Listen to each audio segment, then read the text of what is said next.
Hello, everyone. Welcome to today's Nicaragua webinar entitled Brian Willson, Veteran, Peace Activist, Nicaraguan Citizen. My name is Barbara Larkham, and I'm one of your co-moderators today along with Nan McCurdy. We'll hear from Brian Willson and our two commentators, Michelle Munjanat and Petrus Bine, in a few minutes. But first, we have a few other comments and announcements. We want to thank Yoav Elenevsky and Becca Renk, who are providing technical support today. We also thank our many organizational co-sponsors who will be listed now in the chat. You'll see several buttons available at the bottom of your screen. One button is for closed captions. It's labeled CC. Just click it to turn it on. Also, feel free to use the chat function to offer comments throughout this event. But we have a new announcement and request about the chat. In order to keep the chat working in service of the webinar, we ask you to use it in respectful ways that don't distract from the program. Also, demeaning comments about an attendee, speaker, or moderator will not be tolerated and may cause you to be removed from the webinar. Today's chat monitor is Dr. Arnold Matlin, so please direct a message to him in the chat if you have any concerns about comments. Also, if you have a question for the speakers, please don't put your question in the chat or we may not see it. Instead, click the Q&A button and place your question there. We'll select your questions after the speakers speak from the Q&A to pose to them. This webinar is being recorded, and the recording will be sent to all registrants within the next few days. When it's ready, it will also be posted on the website of the Nicaragua Solidarity Coalition, nicasolidarity.com, and also on its YouTube channel.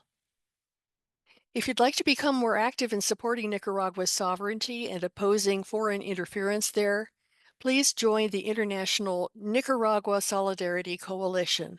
You can check the website regularly for updates and new resources. Again, it's nicasolidarity.com. You can also subscribe to the newsletter, monthly meetings, action alerts, and other notices from the Nicaragua Solidarity Coalition at bit.ly/Nica subs. That will be put in the chat, okay? The next general meeting of the coalition will be on Monday, March 10th. The coalition meets on the second Monday of each month at 2:30 p.m. Eastern Time. We're also putting some other links in the chat, which are to subscribe to the NicaNet email list and Nica Notes, and to download ebooks about Nicaragua. These are free in both Spanish and English. And now we turn to today's program. We'll hear from our featured speaker, Brian Willson, followed by brief commentary by Michelle Munjanat and Petrus Bine, and then there will be a question and answer period. So please do keep entering your questions in the Q&A throughout the webinar. It's my pleasure and honor to introduce our featured speaker, Brian Willson. Brian started life in a conservative small town in upstate New York, but he changed his political outlook as a result of life events, including military experience in Vietnam, which was a major impetus to his peace activism. He became very concerned about U.S. policy in Central America, and he actively worked with veterans and others to stop U.S. support for the wars there. On September 1st, 1987, he and other veterans were protesting a shipment of U.S. weapons headed to Central America from the naval station at Concord, California. They had notified authorities in advance of their intentions, and they fully expected the event to be treated as any other protest. Instead, the approaching train did not stop. Rather, it sped up. The other veterans managed to get off the track in time, but Brian didn't make it.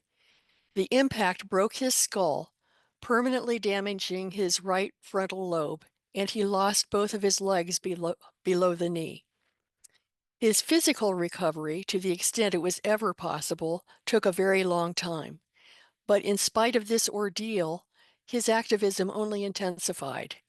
Over the years, he has spoken and written prolifically about his experiences. In addition, as a trained lawyer and writer, he has documented U.S. policy in over 20 countries, including Nicaragua, which he made his permanent home several years ago. Brian, I welcome you to the program, and I will ask you the first set of questions for which you'll have about 12 minutes to address. First, what are the key factors or events that caused your change from a conservative young man to a longtime activist? And second, what message do you have for other activists and potential activists based on your experiences? What can we learn from your experiences? Welcome, Brian. Thank you very much. Thanks for inviting me to the webinar. I come from a very, very conservative right-wing background, and my family were born-again Baptists. My father was, just to demonstrate how far right my family was, my father supported the KKK, the John Birch Society, and the American Nazi Party. Now, fortunately, he wasn't an activist, but he had piles of literature always in the living room about those organizations. But as a young student, I was more interested in sports and athletics, so my life was mostly outside the home.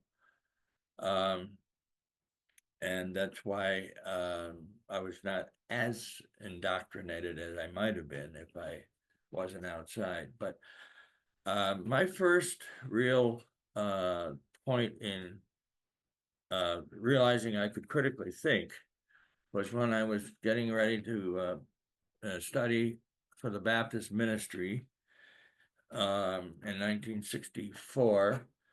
And I was asking questions about a lot of questions about the Bible and about Christianity. And my fellow classmates thought I was a backslider. So they invited me to a dorm meeting. And when I walked in the room, they put their hands on me and said, "How are you with Jesus right now?" And I left. I left the room. And I said, "That's not my kind of Christianity." So that was the first time I actually realized I could have a critical thought separate from what I was being told. Now, I went on to law school, not seminary. And while I was in my second year of law school, I lived at the DC jail, Washington, DC jail. I lived in a cell and I ate with the prisoners and they did my laundry. I did that for 11 months. And while I was there, I went to all the Black Muslim meetings. I was the only white guy in the meetings, and I was very naive, but I was very shocked by what I was hearing in the Black Muslim meetings, and including so many examples of ancestors that were lynched. And I was, just in shock, being a white kid from a rural area.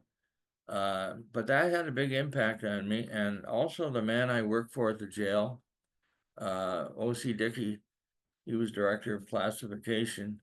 And during World War II, he was in the Army Criminal Intelligence Division, and his job was to go to Italy and break up the black market. So in Italy, he quickly discovered that all the U.S. military officers, generals and colonels were in cahoots with the mafia, both in terms of the black market and in terms of the drug trafficking. And he was kind of shocked because he was from a small town in Pennsylvania. And he single-handedly brought Vino Genovese back on the ship to be prosecuted in New York. So he was telling me all these things at night when we were sitting in his office. And I was just kind of, again, shocked that the U.S. government would be involved with drug trafficking and black market. And so those were experiences that were beginning to open me up. And then I was drafted into the military in my fourth semester of law school. And instead of going in the Marines or the Army, I chose to go into the Air Force, which meant 4 years. And in my first 2 years, I was a headquarters Air Force in Washington, and a white collar job, so it was very easy. But my next assignment was in an Air Force combat security unit trained at Fort Campbell, Kentucky. It's more like light infantry training. They called it Ranger training. I had no interest in it, but I went because I no longer, I still didn't have a political consciousness. But in the training, in the bayonet drill, I didn't do the bayonet drill. And it wasn't for political reasons. It was because I felt repulsive. You plunge the bayonet into a dummy that's sitting in front of you, or actually suspended in front of you after you affixed your bayonet on the M16. And I just couldn't get myself to do it. It seemed so repulsive. And I was the only one not doing it. And there was 550 men in my squadron, and we were divided into various sections. But that got me in trouble with the commander. The commander lectured me about my need to be ready for whatever would happen in Vietnam. And he put me on something called the officer control roster. I didn't know what that was. And I went to the wing commander, who was the overall boss, and he said, you know, if you want to get out of the Air Force, I can help you get out. But I didn't want to get out of the Air Force. I just wanted to get out of that particular assignment. Still pretty naive. So I wound up going to Vietnam in March of 1969. And there were two things that happened in my second month in Vietnam that completely changed my life. The first one was I remember these dates because I've had to reconstruct this in my therapy and in my writings. My first big issue that came up was on Monday, April 14th, 1969. That's when I was given an assignment to go with a Vietnamese officer to assess the success or failure of bombing missions. And we were going to do this during the daylight when it was not really dangerous to be on the ground. And we were driving in my Jeep. And the first bombing mission we went to was, as it turned out, was an inhabited village. And all of a sudden we're like, my God, I mean, we're targeting villages? And I think I saw maybe 120 to 150 dead people, and even more that were still moaning because the bombing had happened about 45 minutes earlier. And on that, during that trip, we were walking into this area where the village was, and there were bodies everywhere. But I got to the point where I couldn't walk any further because the bodies were so dense. And I looked down at my feet at the woman and had been holding 3 children. And of course they were dead, but the woman's eyes were open because the eyelids were burned off from the napalm. So I was staring at her eyes. And in that moment, it was like a bolt of lightning. It's like, what am I doing here? Why am I here? And this woman is like my sister. This could be my family. And I was crying. And the Vietnamese officer asked me what was my problem. And I said, well, I'm looking at my family. And that just kind of came out of me.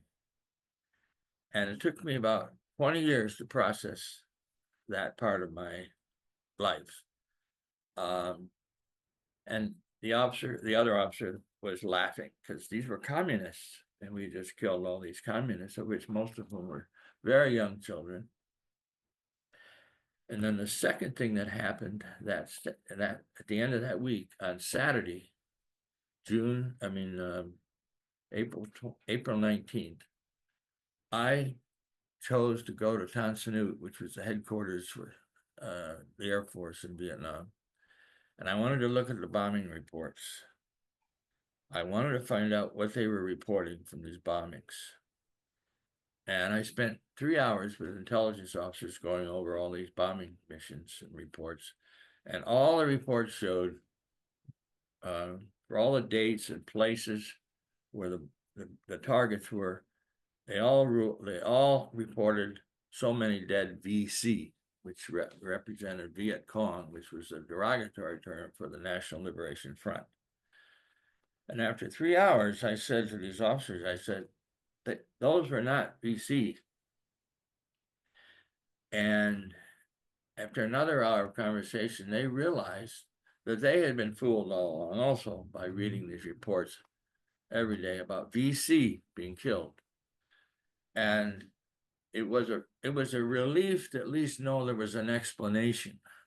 I thought maybe it was a mistake, but it was intentional. Nixon needed body counts. And so we'll provide the body counts. We in the military will provide the body counts.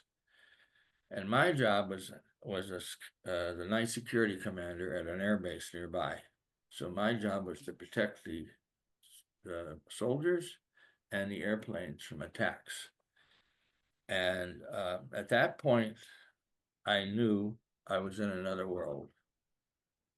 I didn't belong there, as I had thought. And originally, this is not my kind of assignment, but of course, I never realized what I was going to be getting into even then. So that was so powerful for me and I thought of that woman on the ground so many times. I've given her a name, Miley.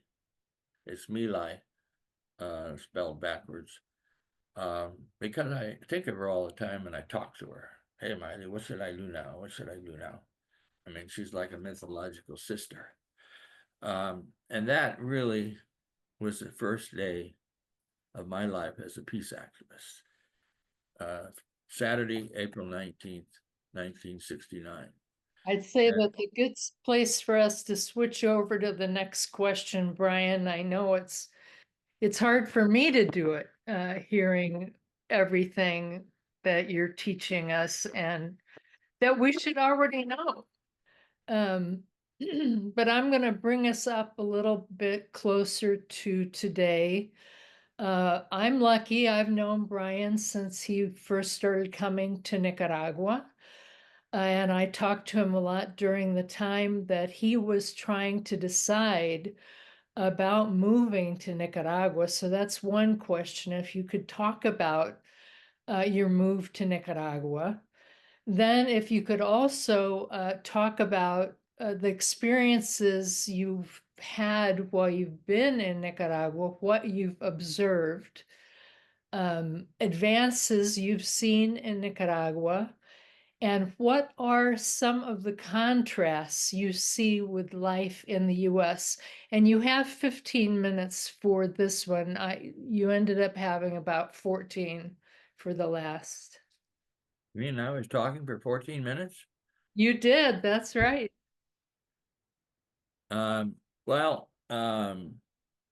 Ever since I got back to the United States, when I got out of the military in 1970, I was so alienated from the society that I had been raised in.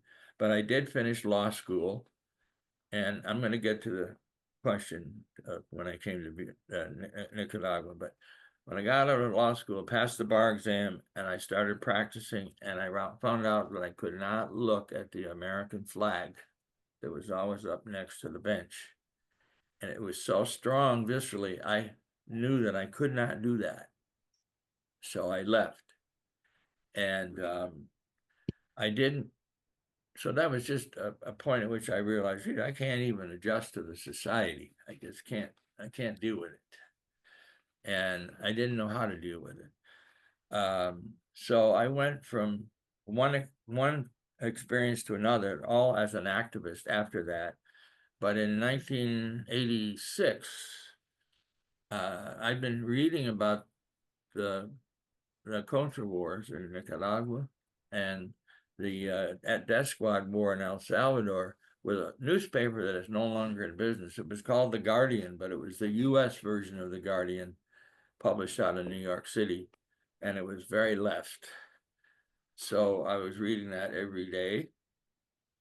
And in 86, I was actually director of a Veterans Outreach Center in Greenfield, Massachusetts at the time. And there were so many vets committing suicide, I knew that I was dealing with a very heavy issue inside me. But I decided to come to Nicaragua to study Spanish. Ha ha ha. And I had a scholarship to go to the Nica school in Esteli. And so I had a free pass to go study Spanish that included paying my travel fare and my room and board and tuition. And the very first week I was in Esteli in January 1986, the Conchas attacked 3 farming cooperatives just east of Esteli and killed 11 campesinos. And I saw 5 or 6 of those campesinos coming into the cemetery in Esteli on horse-drawn wagons that opened caskets. And at that point, I was standing with my Nicaraguan mother, and I was kind of really emotionally upset, almost crying, but just angry. And she asked me what my problem was. I think that's what she was saying. And I didn't have any vocabulary yet in Spanish to process my feelings. I just said, furioso, furioso. I don't know, I was guessing that was a word that meant furious.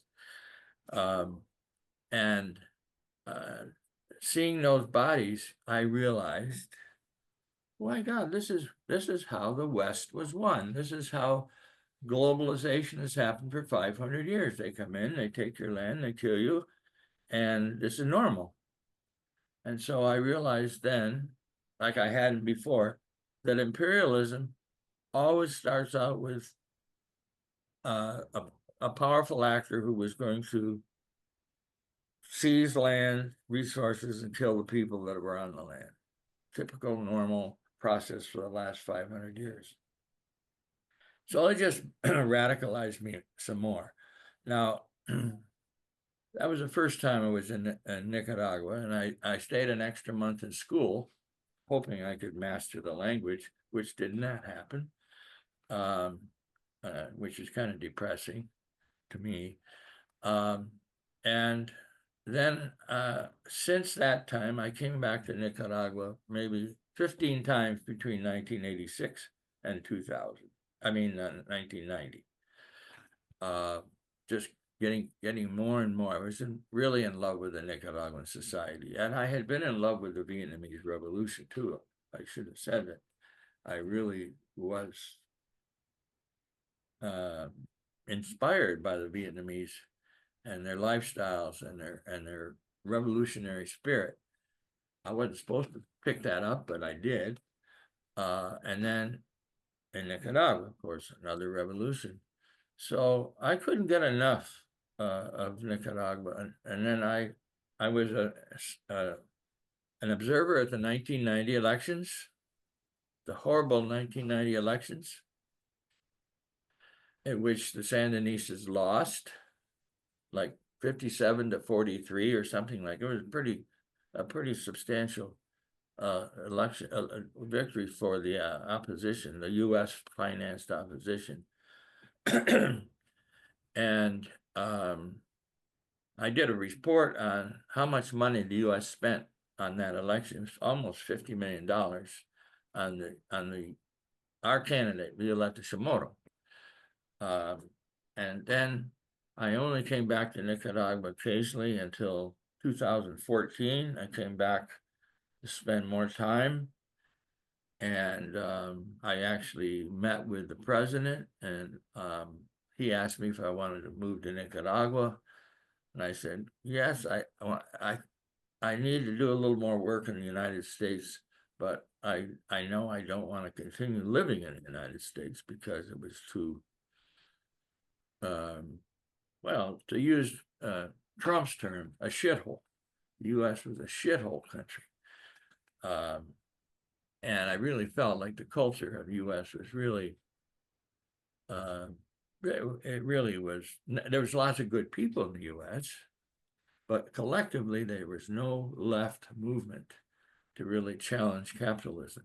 So I wound up moving to Nicaragua in 2017, and I've been here for 8 years since. And I still cannot understand Spanish. And I know it's embarrassing. It's frustrating for me. My therapist here in Nicaragua said that I have something called auditory dyslexia. I have problems with sounds that aren't familiar to me. I don't know if that's a reason. I just chalked it up to being stupid. That, well, I certainly could learn a language if I spent enough time and learned the vocabulary and at least present tense and past tense. But for me, I could speak in Spanish, but I rarely could understand the response in Spanish after I had spoken some words and questions. So I finally decided in 2017 I'd had it. It was provoked by a discussion I had at the local health food store in Portland where I would buy my groceries. And I happened to be standing in the line to check out. And there was one person ahead of me. And the person ahead of me, who was a male, spoke to the cashier. I like, what did he say? And here I'm at the health food store. I'm reminded of how ignorant and how racist even left-wing people that think they're left-wing are, because it's so deeply instilled in our society. And it was that conversation. I didn't even finish checking out. I left, and that was my time. I said, I'm going to go to Nicaragua. I can't take this anymore in the United States. So the culture of the United States is what finally pushed me to leave permanently, even though a lot of people say, you got to stay here to fight. I said, well, I'll leave that to you. My Zen is not strong enough to put up with the level of racism and ignorance that I have to hear all the time, even when I have good friends that don't think that way, but I was not always in my little house. So I found that Nicaragua, well, I mean, it's so much freer than the United States. It's so much liberated, so far more liberated than people in the U.S. And the revolution from '79 still has a spirit that's still present in Nicaragua, even though I'm worried about the cell phones, because the cell phones are an amazing technology, but it goes both ways. It's both an amazing communication device. It's also an amazing propaganda device. So I'm a little worried about the future if everybody has one of these, like me. I finally got mine in 2017. So I find Nicaragua not repressive and dictatorial like the newspaper says and the mass media says. I find it amazingly safe compared to the U.S. and to other countries in Latin America. I've been to all the countries in Latin America, except Paraguay, I think. And I feel much more comfortable here. I love the people here. I am still a little embarrassed that I can't converse in Spanish. It is definitely a disadvantage for me, but despite that, I wanted to leave the U.S., and Nicaragua was the obvious choice. It was either Nicaragua or go back to Vietnam, which I also considered moving to Vietnam. So I'm going to just ask you, are you glad you made this move to Nicaragua? I'm ecstatic. I'm so fortunate and lucky that I'm here rather than in the U.S., even though I can't converse in the street spontaneously. But yes, I'm ecstatic. I can't believe that my last 8 years I've been in Nicaragua. From the age of 77 to 84, at my age of 84. And this is where I'm going to be when I die, I hope. And I will die because nobody gets out of here alive.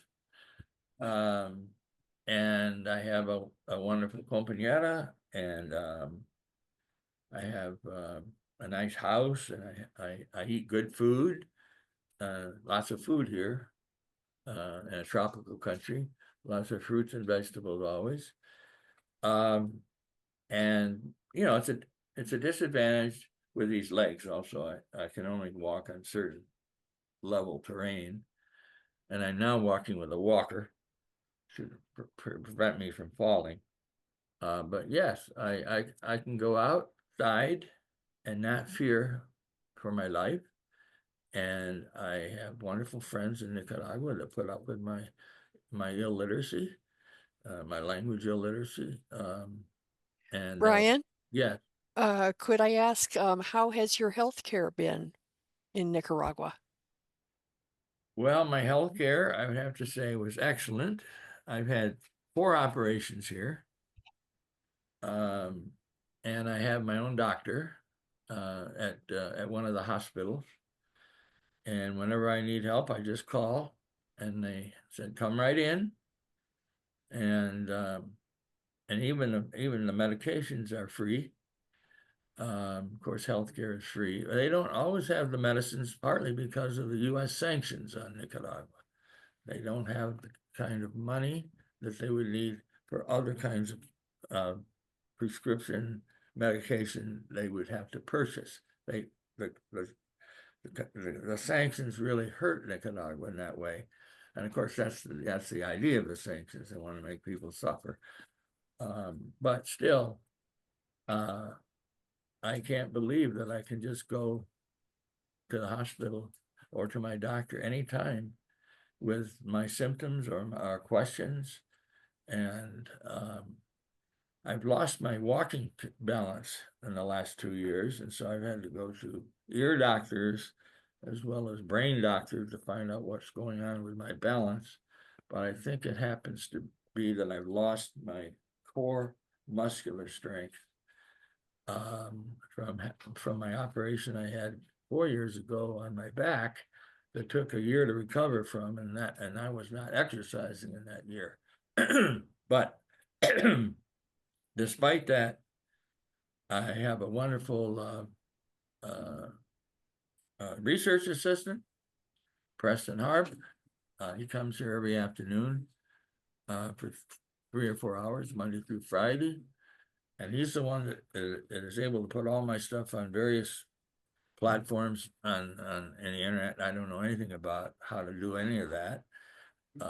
I can put on Facebook myself. But yes, I've had good health care, and everybody I know has had good health care. It's actually because I'm a veteran that's considered by the U.S. permanently and totally disabled due to PCASC from Vietnam. I got free health care at the VA, which was pretty good. But now with Trump, he's cutting back almost half the VA staff just yesterday, I think. And it just wasn't the same as I feel comfortable here, because this is my home, Nicaragua, and U.S. I never felt at home since 1970, ever since I got back from the military. So I've had a good life. It's been an activist life, which I never would have dreamed of having. And let's take a little break because we still have two Oh, yeah. people are going to be asking questions and making comments, Michelle and Petros. And Yes, you have thank you, 8 Nan. minutes to respond. Thank you, Nan. I'll go ahead and introduce them now. Thank you. Okay. So the first commentator, Michelle Munjanat, is a trade unionist and internationalist living in New York City. She was an election observer for the 2021 Nicaraguan elections and has visited the country twice through Friends of the ATC, which is the Association of Rural Workers in Nicaragua. She actively works with the Nicaragua Solidarity Coalition and organizes comedy fundraisers to support Nicaraguan farmers. And after Michelle speaks, then immediately she'll be followed by Petros Bine, who is a member of Black Alliance for Peace, the Baltimore coordinating team, as well as Sons of Reawakening in Frederick, Maryland, and Young People for Progress. He is also Maryland State Organizer for Ujima People's Progress Party and an African working person who's concerned with our current situation. Okay, Michelle, please offer your comments and then turn the floor over to Petros, followed by Brian's responses to you both. Thank you so much, Barbara. It's been a pleasure to hear from Brian and, your story of how you became radicalized and, how that compelled you to lead such a dedicated life to building with other people, both in Vietnam and also Nicaragua, because it is one struggle. And my reflection from your story is that the conditions worldwide are so radicalizing that it's easy enough with a little push for people to kind of also join the path for justice and liberation. Reflecting on the current situation internally in the belly of the beast, I remember in the first Trump presidency, a lot of labor organizing occurred. And now we are embarking on this second Trump presidency with so many other people in labor unions, and that we will have an increase in labor organizing under this presidency. So even while very difficult things are happening, people are connecting with each other and getting organized, and we're creating a different terrain to struggle together. And so it is something that's really hopeful for me that if you build with other people, if you refer to Nicaragua, Venezuela, and Cuba as examples, and in terms of directing your work, there will be other people that you can connect with, and there will be other people who will join you on this path of building toward liberation. And not to lose hope, as a trade unionist and as someone who really built my union from the ground up, while I was visiting Venezuela and Nicaragua in solidarity, what I've seen in these countries and in Nicaragua is something that we should all be striving for, which is whether or not you have money, that you're allowed to have a good life and you're allowed to access healthcare, and that your community isn't destroyed, and that you can live in peace. And I think as we build toward socialism and other, a more humane existence, we need peace. And Nicaragua is a great example of the fact that the path toward our future requires peace building. And so I really, really enjoyed listening to Brian's perspectives. And, I would also love to be in Nicaragua, and we'll look forward to my next visit there. But really, really appreciate your perspectives, Brian, and thank you so much for your work. I'll turn it over to Petros. I just like to say thank you for sharing that story. Just some thoughts. My visit to Nicaragua was just amazing. I keep talking about it, and I keep just I keep remembering little things, and I keep sharing it to people at in my workplace. I'm currently a teacher in Montgomery County, and just sharing, like, there are places in the world that you can have access to healthcare, and you can get access to education, and just things like that. But then also coming back from Nicaragua and organizing in Baltimore, where there's a proposal.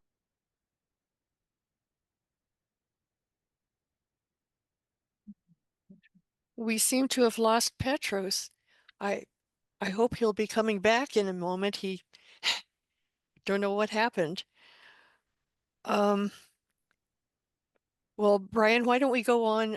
Go ahead and comment on what Michelle has offered in terms of commentary, and then we'll hope that Petros can rejoin us. Well, I'm excited to know that there is an upsurge in union organizing in the United States. I mean, we really need the unions. We really need the working people to develop a consciousness that see what happened to me in Vietnam when I looked at that woman's eyes. I knew that everything's connected. Everything in the world is connected. A psychiatrist that I used to see asked me if I'd been on LSD, and I said no, but maybe I should. And he said, you had an LSD experience in Vietnam. You actually had a mind-altering experience. And for me, I think people have to feel discomfort and some pain in order to be catapulted into asking more and more questions. And the fact that, and that way Trump is kind of a gift because he's so obnoxious. And so, well, he's just, he's such a, what do you call a narcissist. I think more and more people just can't stand him. And the more you feel uncomfortable inside about what's happening, the more likely you'll ask questions that you didn't ask before. And then you ask, you talk to somebody else, and all of a sudden you have a group of people that say, man, we've got to do something about this. Let's organize. Yes, organize. And that's what unions do. They organize the workers. And since Brian, yeah, Petros has rejoined us, so okay. let's hear from him. I apologize, my just kicked me out. But I'll just make a short, long story short. Just thanks for all your work. Thank you for elaborating on like the way imperialism, is destabilizing, destroys, kills, and murders people in mass. And we're talking about people because we're centering the people. And it does it abroad, and it does it within the belly of the beast. And it is a continuous process. And as the contradictions of capital are sharpening within here, like you said, people are now uncomfortable and are asking questions and thinking differently and are and desiring something different. Now we just have to organize that and make it and build it into a broader movement against the the ruling class that doesn't care, frankly, about the feelings of people. I'll stop there. I agree. Feelings are what change people. You feel things, you feel them viscerally. When I saw that woman on the ground in Vietnam, I was crying. And when the Vietnamese officer asked me what my problem was, I didn't understand why he didn't get it. But he was French trained Vietnamese. I was a gringo. And for me, it was just seeing 150 people lying on the ground, burned to death, was, obviously I had never experienced it. And I didn't even think that a military target was a village, but I learned later that all the targets in Vietnam were villages. So, wake up, wake up, wake up, wake up. Imperialism is so diabolical, and it's been happening for 500 years, and we call it globalization, but it's really imperialism. And I went to Vietnam in 2016, and I met with ex guerrilla fighters in the South, and I met with ex North Vietnamese officers in the North, and I was having sessions with them apologizing saying, I'm so sorry that I was sent here to kill you. And I'm shameful of that. And I just want you to know that if I had known then what I know now, I would have been fighting with you against the US. And so if anybody can change, I mean, if I can change like I did, I think anybody can change, because I was a poster boy for the United States wonderful society, chosen by God to be a blessing to the planet. And of course, I mean, I grew up in the 40s, 50s, and 60s. That was the height of the Cold War and the McCarthy era. So I'm glad that actually Trump in some way is a gift, because he's so obnoxious. He's so, actually, I think instinctively he wants to get the US out of foreign affairs because it costs too much money, and he's a deal maker. But I mean, just to think that we live in a culture where every president is a criminal. Every president that's elected is a criminal. They are an imperialist, they have to be. That's the society. They have to preserve the US cutthroat imperialism. That's their job. You have time to keep sharing, Brian, before we begin the questions and answers? Or it's okay also if you want to just have a little conversation with Michelle and Petros, the three of you. Great idea. Well, I'm always wanting to be a student, ever since I learned that I was didn't know anything. And having been, when I was in Vietnam, I already had a master's degree and I was halfway through law school and I didn't know anything. So ever since then, I've become a student for life. And I know that I hardly know anything, because the more you know you don't know. And so it's the young people that will be providing us leadership and strength as we evolve, hopefully, rather than devolving, hoping we evolve as a species. But it's a tough road, because in the United States, the religion is money. The religion is profit, not consciousness, not harmony, not community, not empathy. Without empathy, there's not much hope for the species. And it's empathy that makes us want to help and want us to change. So I'm very happy that we have young people like Petros and Michelle that are carrying the torch. I'm going to be carrying the torch into the ground soon. I mean, I've never dreamed I would have lived to 84. 84, holy cow, I didn't think I'd make it to 50. And I keep waking up in the morning and say, okay, proceed. And I'm in Nicaragua, a free society. Wow.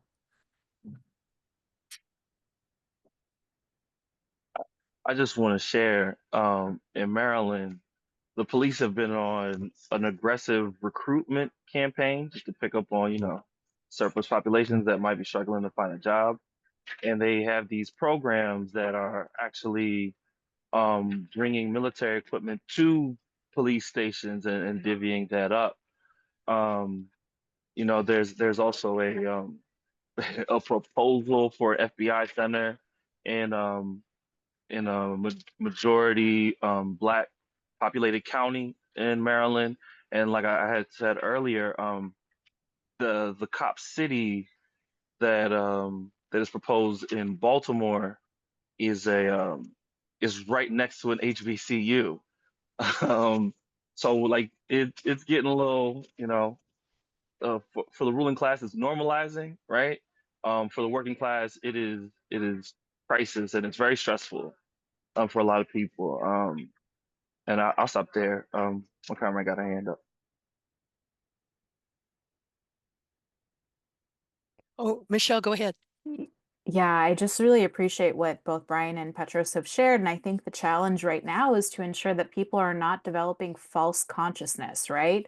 We've had a very interesting 15, 16-month period where there was a visceral reaction to the genocide in Palestine, which is ongoing, and the second stage of the ceasefire is up in the air.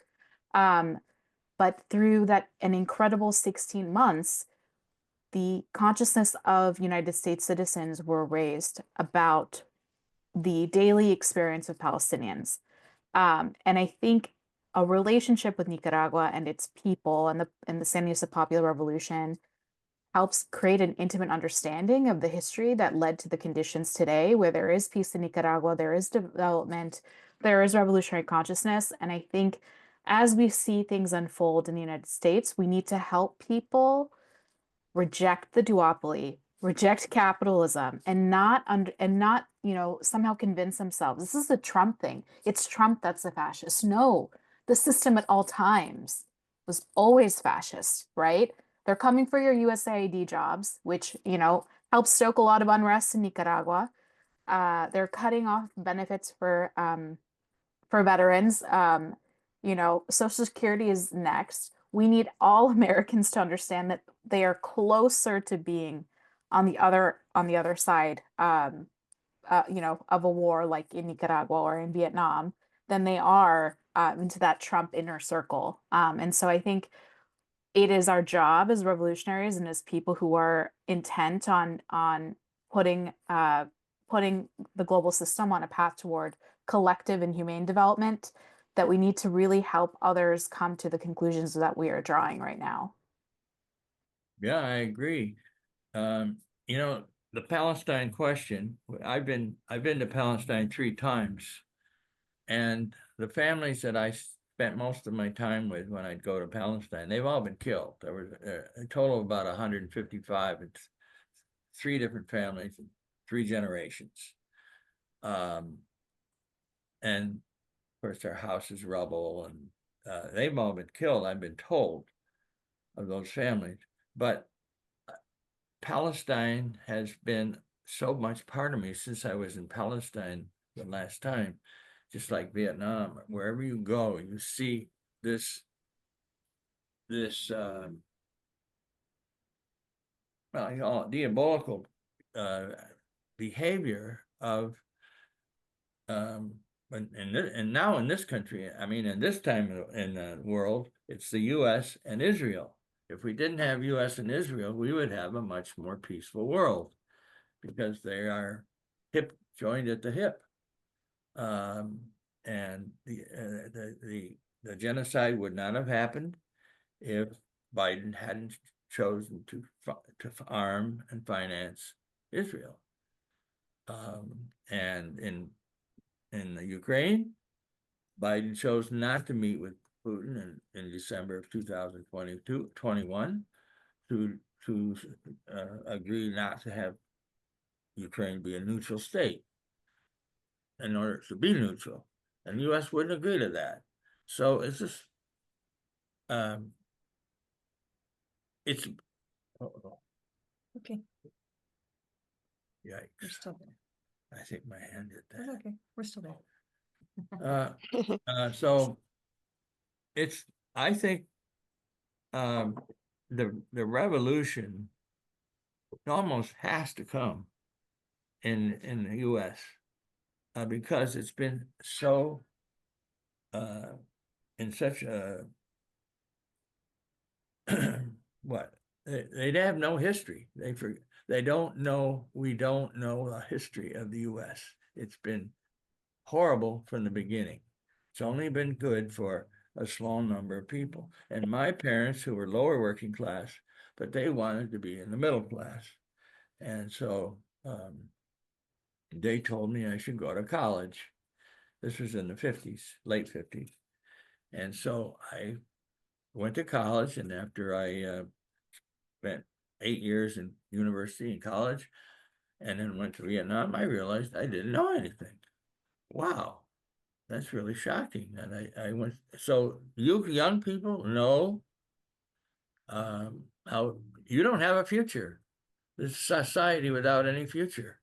There's no future for a person that doesn't have a consciousness. I mean, there's no future even if you go to college, because the society is so, as I said before, like Trump said about Haiti, a shithole country. And I'm sorry to use that language, but really the US as a culture is really stuck in its mythology. And we need Petros and Michelle and thousands of young people to just say, the hell with you. You have brought us down a terrible path to nothing, really, just nihilism or predator or prey, but not empathy. So I'm hopeful when I hear young people talk. I'm not hopeful when I hear my relatives talk in the United States. I see Petros has his hand up. Just to the point of young people, something I'm noticing in the community colleges, graduate schools, and even high schools, there's just this kid, like, people are asking questions, right? Engaging topics that they would have not necessarily engaged with, or questioning the curriculum in the schools, high school, community college, and university. So I'm really excited about what's going on, and of course, staying focused.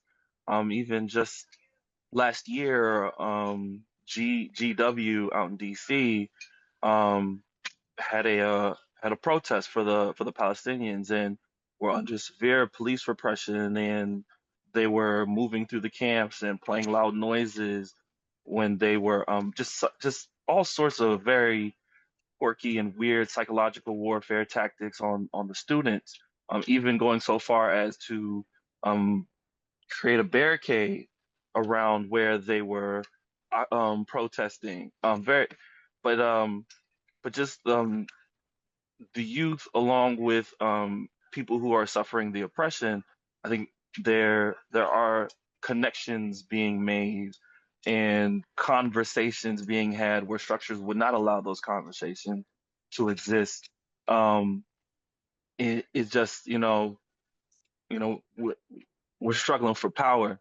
So, we have to create the organizations that understand this is for power and not continue to do the song and dance. We're in a very heavy Democratic area, so fall into the song and dance of the Democratic Party and structures that funnel that energy into bourgeois electoral politics, or maybe NGO funded single issue participation organization, and into like more revolutionary um, organizing. And I'll stop there. Well, I think the revolution is not going to happen through the parties. I think the revolution is going to happen, call them unions, but it's a movement. The Republican and Democratic Party are simply corporate parties. And our future is outside that party system. It's outside of the political structures. And I think the young people will be seeing that more and more. It's I didn't get it myself until I went to Vietnam. I didn't get it. And when I came home from Vietnam, my family said they didn't recognize me. That's how much I had changed. They said, "What happened to our little boy?" And I said, "Well, I've been through different experiences and I have a different view of the world." And so it was hard for my family to even see me because I had long hair. And sometimes my father would bring scissors. And when I was visiting, he would bring scissors to my wife at the time and said, "Please cut his hair." My father couldn't stand long hair. And he was a deacon in the church, and as I said, a Bircher, a Nazi, and a KKer. And he had to have his son's hair cut. very important for him. So I think that we are in almost a pre-revolutionary moment, and I think Trump is kind of a gift in that respect, because the system is the economics are going to collapse. There's no glue holding the society together other than predator and prey, meaning money. And I think that's only can hold a little bit longer before it all collapses. And then we're going to have to look at each other and say, now we organize. We don't have anything else but us. And I think the United States is in a pre-revolutionary period. And I mean, I'm hopeful. And I think that there's nobody in the political system that has a vision that can transcend what the existing system is. Even Bernie Sanders, he got co-opted by the Democrats, kept him from running. That's how scared they are. Even with Palestine, they're scared of what will happen when people realize how the genocide is happening and why it's happening. I mean, can you imagine supporting a genocide? I mean, it's inconceivable, but that's how much people in the United States are brainwashed. And they're not allowed to use the word Palestine, not allowed to use the word Russia. I mean, that's childish, adolescent behavior by our political leaders. They can't stand to even see these words that they might trigger a feeling or a thought that will be questioning the system. It's so that's why I think it's a pre-revolutionary moment, because the system is so bad, so sick, and so empty, and the people therefore are going to have to create the heart, the empathy, the organizing, and nothing happens without organizing. So thank you, young people, for being involved. And I was growing up, I wanted to be a Major League Baseball player, and when that didn't work out, believe it or not, I applied to be a special agent in the FBI in 1962. I went to all the whole process of interviewing with agents in Rochester, New York, Buffalo, New York, Jamestown, New York. And then I got a letter from J. Edgar Hoover saying they didn't need me. What?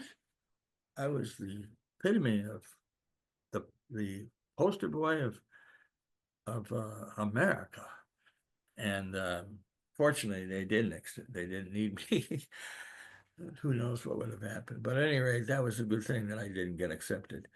I don't know what else to say. I just know that it's either revolution or devolution. Okay.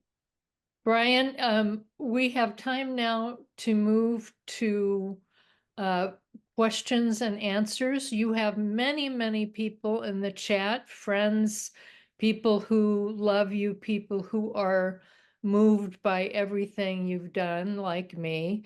And then we have some questions in the Q&A. I would ask all of you who want to ask a question, please remember you have to put it in the Q&A.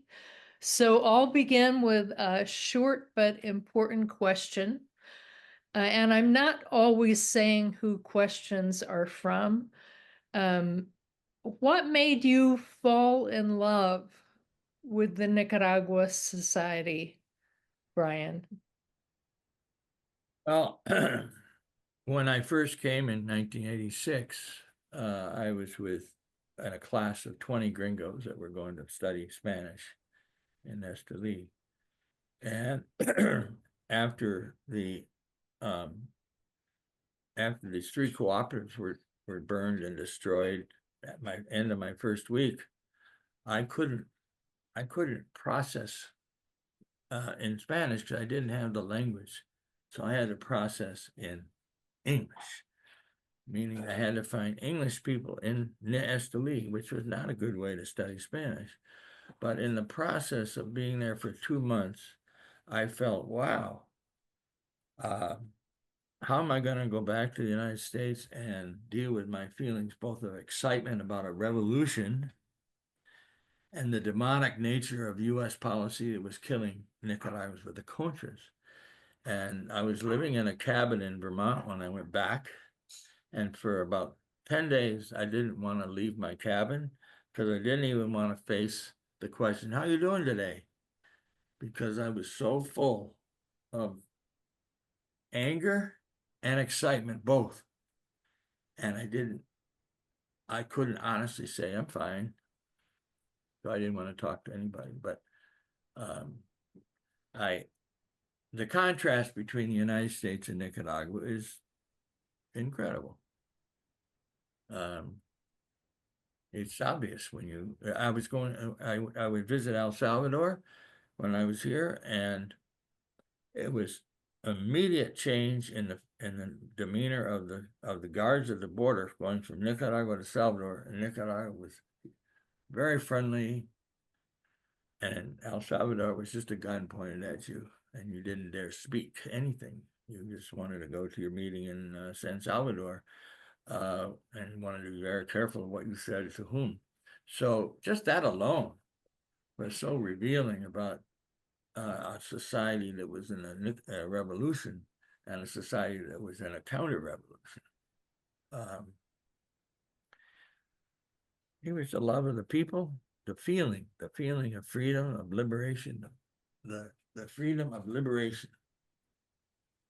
And having been grown up in the U.S., I was totally steeped in all the propaganda, but it evaporates very rapidly when you go to a culture that has had a revolution. It evaporates. I mean, it's like, I want to be part of this.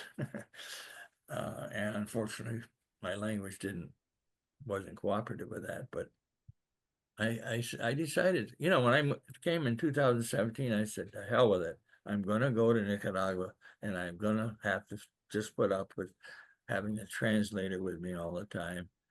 And which is embarrassing. It's a disadvantage, but Nicaragua was such a wonderful society. I didn't want to let the language get in the way of that. Barbara? Okay, we have a question here which says, I love Michelle's advice to avoid development of a false consciousness in the United States. Could Brian give us some tips for seeing through false narratives? Geez, I don't know. I wasn't very good at it until I went into the belly of the beast in Vietnam. I didn't know when I went to Vietnam the importance of what you're feeling. Feeling, the visceral feeling of being on the wrong side, participating in things that you were following orders from another white man to do something horrible to people who are 5 feet tall. I didn't know anything about it, but it was that experience, the cognitive dissonance of the experience itself was so radical.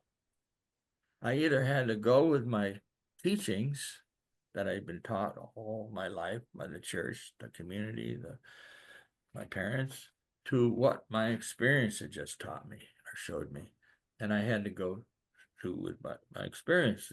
And I have to tell you that in Vietnam, as an officer, in April, the 3rd week of April, after I had this meeting in Saigon, to go over the bombing reports, I actually had a pistol in my head, my own pistol, at my head for about 10 minutes. I was shaking. I wanted to kill myself because the gap between what I'd been taught and what was real was so incredible. How could it be that everybody told me how wonderful the United States was when I realized it was horrible. It was built on death. It was built on theft. It was built on lies. So I'm glad I didn't pull a trigger, but it was because I didn't have the courage. And I remember I was drooling, I was crying. What am I going to do? And so I didn't do that. So I wound up continuing. But I became an activist. It was my only route that I had from then on was joining people in some kind of an activist effort against the system. What was the question again? I think you answered it. Yeah, it had to do with false consciousness Oh, and well, how can we help people to see through false narratives? have real experiences with real people outside the university, or maybe with other university students on the lawn of the university. Nan? So here's a question. I'm not going to read everything, but it's from someone who came to Nicaragua in 81, Matt Meyer. And ultimately, he says that you mentioned that today Nicaragua is more democratic than the United States, which of course isn't too hard. Given the negative propaganda we hear in the US about Nicaragua, I think it would be useful to hear some more specifics about the ways in which ordinary Nicaraguans at the grassroots level have input into the key political, economical, social, and other decisions in their own lives. Thank you. Well, it's important to get more people from the US to visit Nicaragua, because when you visit, you will feel the difference right away. And you'll say, how do I get more of this? It's kind of like energy and food for the spirit and the soul. And that's what happened to me. And I think that's what happens to most people when they come here from the United States, who are so brainwashed, even people who say they're leftists. It's still, we don't have a leftist movement in the United States. We're still stuck in capitalism, and we don't talk about workers' co-ops and having a political system that doesn't revolve around two political parties.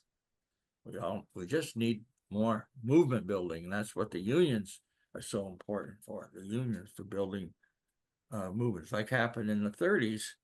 It was the socialists, the communists, and the Social Democrats under FDR that brought us the New Deal.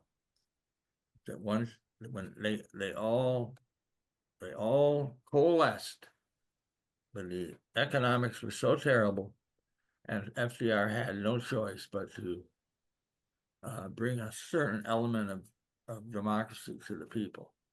I mean, he hired, I forgot how many million people were hired by the workers, the Workers Progress Administration. Work Progress Administration. You have to pardon me. I have partials in my mouth, and I have to get them relocated because they keep slipping out of my mouth.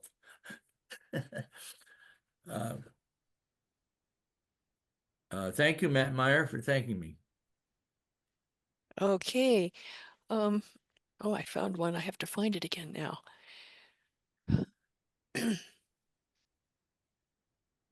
One moment. Here it is. Okay. Do you recommend that people move to Nicaragua? Do you have any advice to share about moving to Nicaragua? Well, I'd certainly advise people to visit Nicaragua to determine whether they want to move to Nicaragua. I think you have to have $650 a month or something to get a residency. But if you come, it's easy to have to come to Nicaragua with a visa. That's not a problem, and you can spend a few weeks here and travel around, and you get the feel of it. And if you start feeling like you want to move here, then start the process of becoming a resident. I know my research assistant is still trying to get his residency, but he comes here and works with me every day, and he never wants to go back to the U.S. like me. I never want to go back. I don't even want to land in an airport in the U.S. I don't. It makes my stomach turn. Sorry, Barbara, you have to go back to the U.S. But yeah, I think the more people are exposed to Nicaragua, the more people will love Nicaragua and become interested in moving here. You experience it. It's the feeling.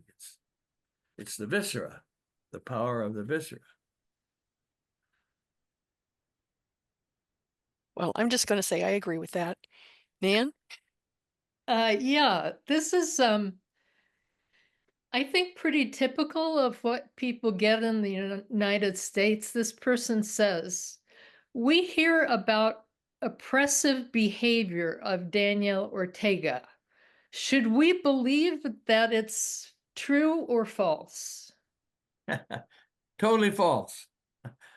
It's just the CIA line. Whatever countries they don't like Venezuela, Cuba, Nicaragua, the CIA controls the narrative. So the narrative is Nicaragua is ruled by a ruthless dictator, very repressive society. That's the line. That's the CIA line. And it's totally false. That's why we need people to visit, and they'll see for themselves that it's not that way. I mean, we are so affected by the narrative wars. Then who controls the narrative controls the policy. And therefore, we have to become more awake to discover that the narrative we're being fed is the narrative of the system, of the rich, of the system that wants to preserve its system, but it's not the truth. It's a lie. It's outright lies. You know, Vietnam. Why was Vietnam so powerful? I mean, it was so threatening because they wanted to have self-determination, and that was a threat to the United States. Self-determination. Wow. So we have to create our own narrative, a distinct narrative based on our experiences that everything is connected, everywhere, all the time. That's a spiritual view or a Buddhist view, but it's also a truth. Well, it clearly affected you, Brian, when you saw the woman that her eyes, her eyelids, you know, and seeing that she was like, I think you said your mother, something, sister. I mean, or she could have been your either mother or family. sister, but the fact Yeah, that sister. Yeah. she and I were really connected. Yes. And what Yes. the fuck was I doing? Standing over her, counting how many corpses I could see, and then realizing that she was in the process of protecting probably her 3 children from the napalm that was being dropped on them. Yes. And that was, I mean, I've never been the same since that moment. It is true. It just threw all my formal education and narrative development gone. I knew it was bullshit. Yeah. It's like, wow. I have actually heard from some other Vietnam veterans who shared that's when they changed too. One who said that these children ran screaming away from him because they showed that they were so scared of him when he was in an orphanage trying to bring them some toys, I think, at the time, something like that. So he was shocked. But examples like that. Sorry, I'm supposed to be asking the next question, which is, what are your sources of inspiration today? Who do you read? Who do you follow? In other words, like what authors, what books answer your concerns? Well, there's a lot of books. The book that brought me back to Vietnam in a way that I could process what I experienced was a book by a Russian anarchist, Peter Kropotkin, called Mutual Aid.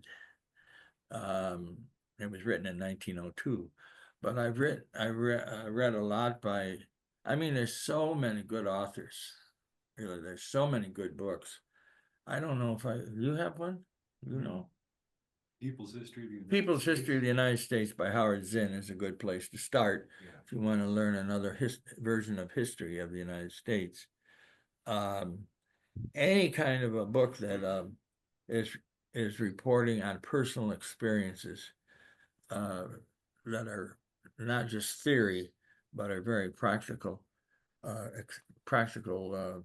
applications.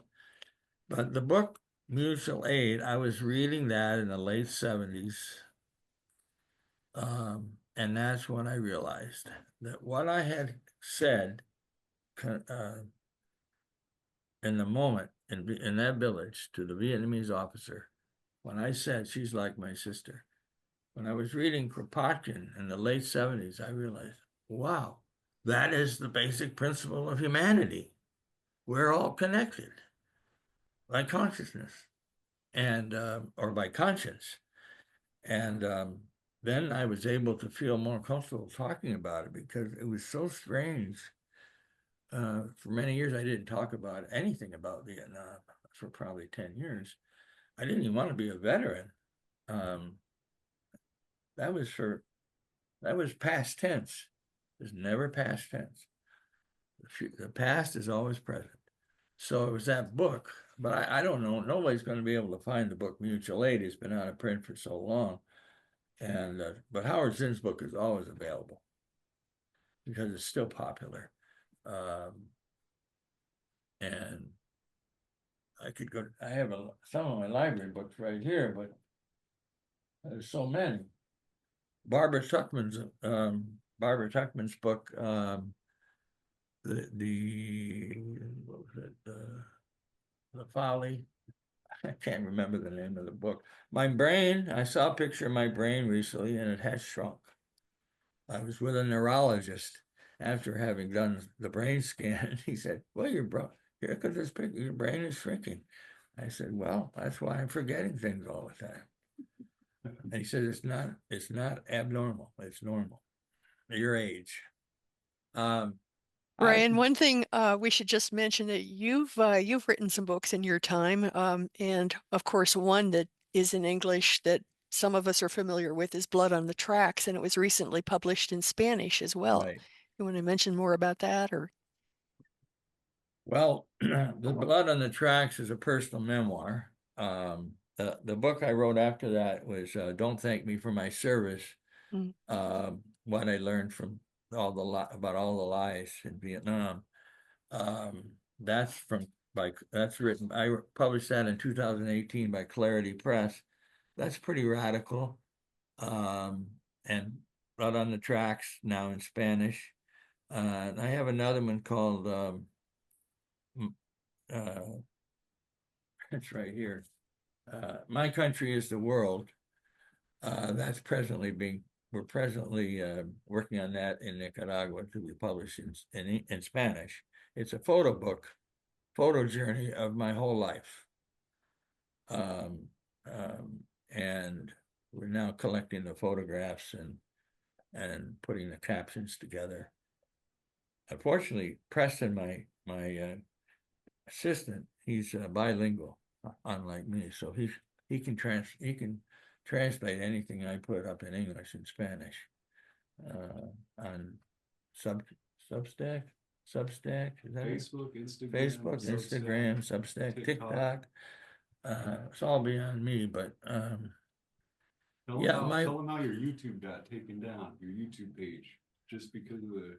Yeah, my YouTube page was taken down because of, it's part of the censorship that's going on. What can we say? The system is scared. The system is scared of anything that's aware. You tell them it was the video of you the train assault. Oh yeah, it was a picture of me being hit by the train. And they immediately took down my YouTube. Violated the community standards. Violated community standards. A real thing, a real historical moment. And it was too much to be allowed anybody else to see it. You might say that the U.S. policy behind that violated standards, right? Community Yep. standards. Yep. Well, the system is scared. You know, we haven't been able to use the word Palestine, Russia, show bodies lying on the ground. Even in Gaza, it's often hard to show pictures of actually victims on the ground because the narrative controllers will stop it from being viewed by the general public because they don't want the general public to know anything other than the La La Land. La La Land. And I'm still angry 55 years later, so I can't deny that my anger still exists in me for having been so betrayed by the society, betrayed by my school, betrayed by my community, betrayed by my family, betrayed by the whole system. I mean, you can argue that it's innocent, but the fact is it's a deep betrayal of truth. And that's why the Western world now is so scared of being exposed. That the new BRICS organization, the BRICS, is going to be a counterforce to the West, and the collective West is not going to survive. It's only built on lies, and BRICS is built on the truth of people's experiences. Anything that might threaten the basic narrative about the United States is not allowed. And for good reason, because the system is teetering now on collapse. And the more people that understand how the system has really been, the imperial system, the more people that realize that, the more people are going to be angry, and they're going to be looking for an alternative way to organize and to be with other people that think the same way or similarly. Fortunately for me, I was able to find lots of other veterans of Vietnam that felt like I did. But I didn't come out for 10 years, so I didn't come out publicly as a veteran until 1980, which is 10 years after I got out of the military. I just didn't want to talk about it. And then I started meeting other veterans, and oh yeah, we don't need to explain ourselves to you. I don't need to explain myself to you. We have similar experiences of being exposed to the lie, and we had to be put in harm's way, those of us who survived, to have this basically an experience that enabled us to see another way in life. So really, Vietnam saved my soul, because I was destined to be a rich lawyer. That's what I wanted to be. I was going to be a rich lawyer because I was going to have a law degree and I was going to practice law. And fortunately, the Vietnam experience totally blew my mind, such that there was no way. I couldn't even look at the American flag, the U.S. flag, because I used to carry it in town parades proudly. And now I look at it like a swastika. Well, Brian,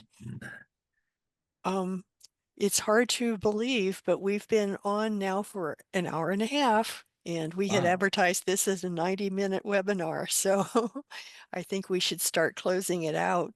But I'm going to ask whether those of us who have been presenting today, whether there are any final comments, including you, Brian, but also Michelle, Petros, Nan, and then I'll close it out very briefly. Go ahead. I love Brian. I always love to hear everything he has to say, learn from him. Thank you, Brian, for being here with us. Well, you're welcome. I have to be thankful to the Vietnamese and the Nicaraguans, because they're the ones that revolutionized me.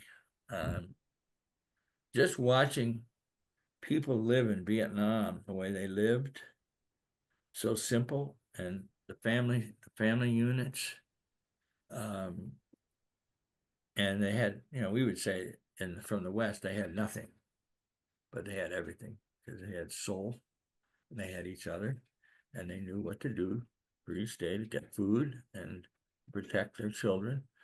But it was a real dynamic that I had never experienced in my own life, even though I came from a family that was kind of a typical working class family. I mean, my family wasn't even violent.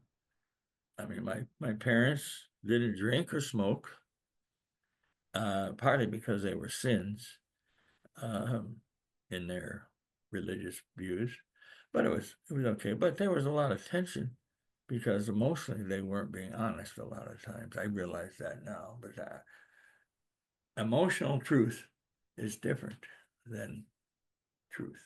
I mean, emotional intelligence is different than non-emotional intelligence. It's empathy. That's what I discovered in that village in Vietnam. Empathy. It comes with being born. And the society drums it out of us really early because it's revolutionary to have empathy. Feel it.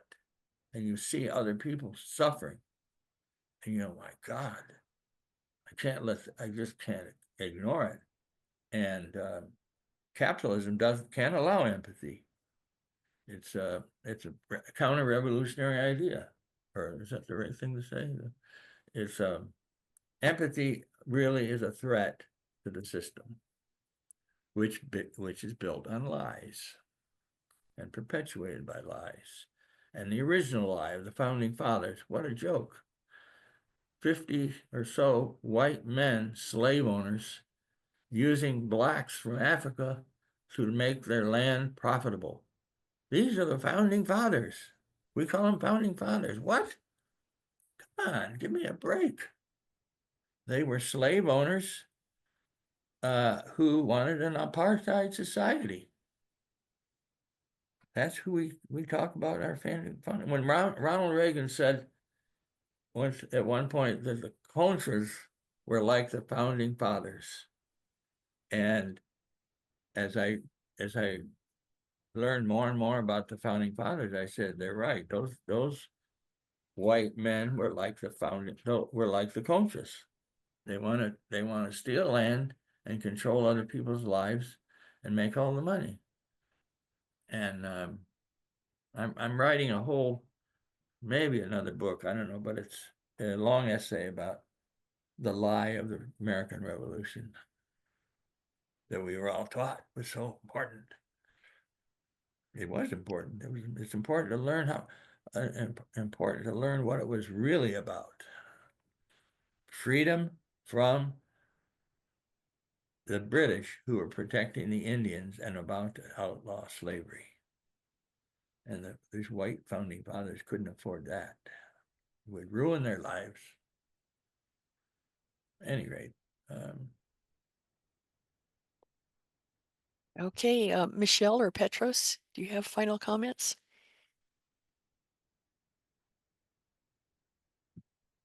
I'll just say thank you.